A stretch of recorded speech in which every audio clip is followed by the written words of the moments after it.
Status है हमारे माली समाज के लोग। हम पिछले 22 वर्षों से संघर्ष करते आ रहे हैं। पिछले फरवरी में क्या हुआ है, मुख्यमंत्री हमारे जो पूर्व मुख्यमंत्री केसीआर थे, उन्होंने रेजोल्यूशन पास किया है कि ये लोग 20 साल से संघर्ष कर रहे हैं, इनको आदिवासी का दर्जा देना चाहिए। रेजोल्यूशन पास होके वो पास करने के लिए दिल्ली को, अगर दिल्ली वालों ने एक साइन मार दिया तो आज तेलंगाना राज्य के जो 3 लाख माली समाज के लोग हैं वो आदिवासी का एसटी रिजर्वेशन कर रहे हैं। तो मैं ये कहना चाहता हूं कि मूवमेंट वहां पे चाहे रिजर्वेशन का ही है, तो यहाँ पे मराठा आरक्षण की जो स्थिति है, साहब ने जो बताया है, मानकर साहब ने, क्यों हम हमारी हकों की लड़ाई नहीं लड़ते? हक कैसे आएंगे? हम कुछ करेंगे ना। वो उपोषण के लिए बैठते हैं, एक 4 एकड़ का आदमी, 4 टके का आदमी, ट्रकों से उनको फूलों से स्वागत होता है, वो पैसा कहां से आता है?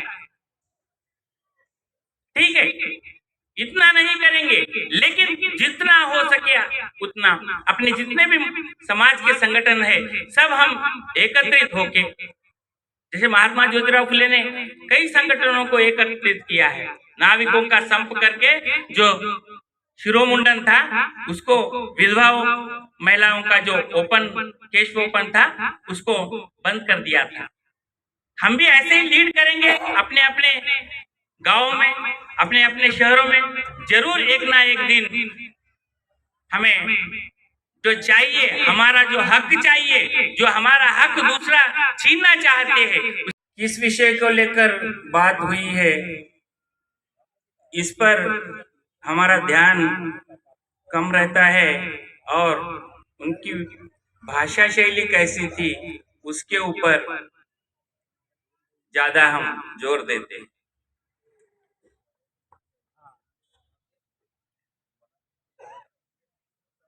संत कबीरदास जी एक बार रास्ते से जा रहे थे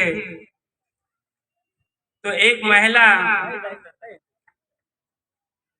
पानी की गगरी लेकर आ रही थी और उस महिला ने कबीरदास जी से पूछा कि मेरी नतनी कैसी है।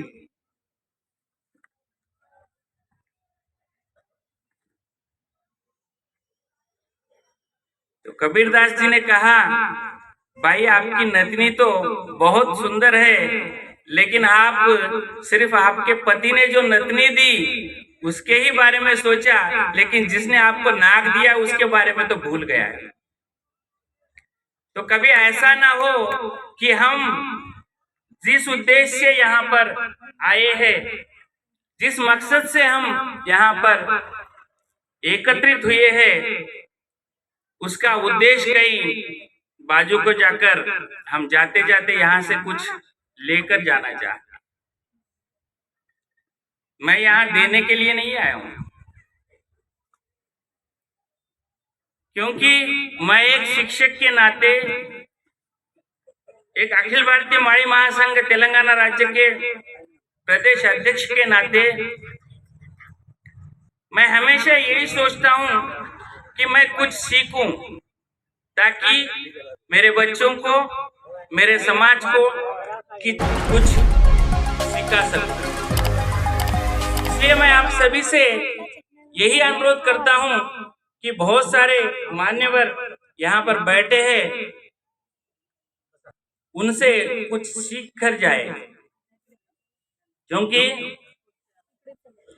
अगर बावड़ी में है कुछ तो बकेट में आता है। अगर आपके पास सावित्रीबाई फुले और महात्मा ज्योतिराव फुले जी का और सामाजिक कार्य करने का कुछ है तो आप समाज में कुछ दे सकते हैं। पिछले 22 साल पहले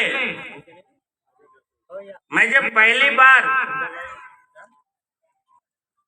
समाज के एक मीटिंग में मेरे खुद के गांव में अटेंड किया तो उस दिन मेरे पूरे गांव में घुमाए तो एक भी माता सावित्रीबाई का या क्रांति सूर्य महात्मा ज्योतिराव फुले का फोटो नहीं मिला पूजा करने के लिए, उस कार्यक्रम में रखने के लिए। तो आज मैं गर्व से आपके सामने कहना चाहता हूं कि आप मेरे साथ चलिए। हमारे तेलंगाना राज्य में क्यों, सिर्फ आदिलाबाद जिले में 300 गांव हैं, आपको 300 पुतले मैं दिखा सकता हूँ। महात्मा ज्योतिराव फुले और सावित्रीबाई फुले के 300 पुतले मैं सिर्फ और सिर्फ आदिलाबाद जिले के अंदर आपको दिखा सकता हूँ। ये सारा खर्चा किसने उठाया है? क्या मैंने किसी को, अभी हमारे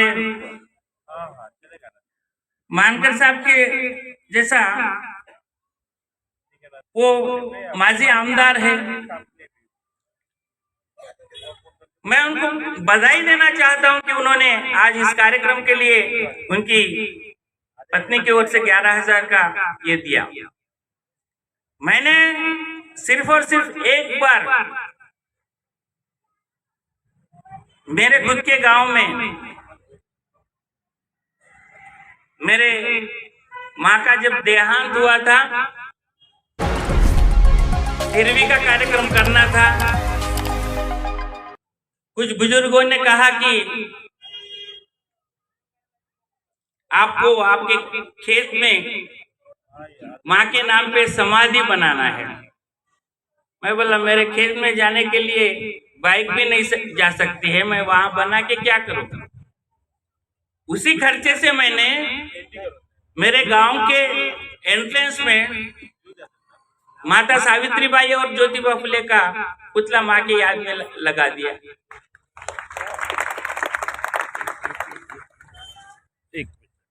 अब शुरुआत हमारे से होगी तो बाकी लोग भी हमारी बात सुनेंगे। हम कहेंगे एक और करेंगे एक। हाथी के दांत खाने के और होते हैं, दिखाने के और होते हैं। ऐसे से बात नहीं बनेगी।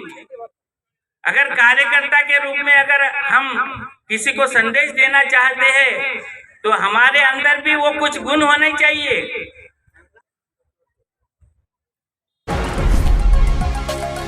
महात्मा गांधी जी एक बार आश्रम में बैठे हुए थे,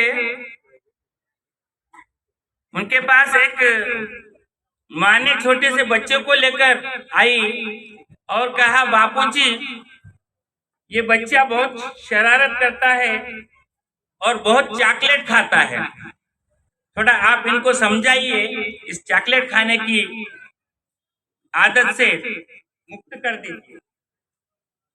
तो बापूजी ने सोचा और माताजी से कहा, माताजी आप 8 दिन बाद आइए। वो माँ अपने बच्चों को लेकर चले गई। 8 दिन के बाद फिर आई। बापूजी वहीं बैठे थे आश्रम में।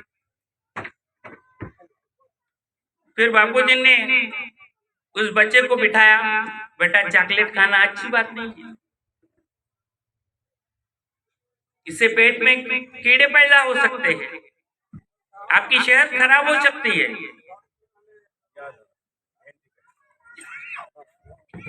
बच्चे ने कहा, ठीक है बापूजी मैं आज से नहीं खाऊंगा। ठीक है मैं आप जा सकती। माँ वहां तक गई, फिर वापस आई।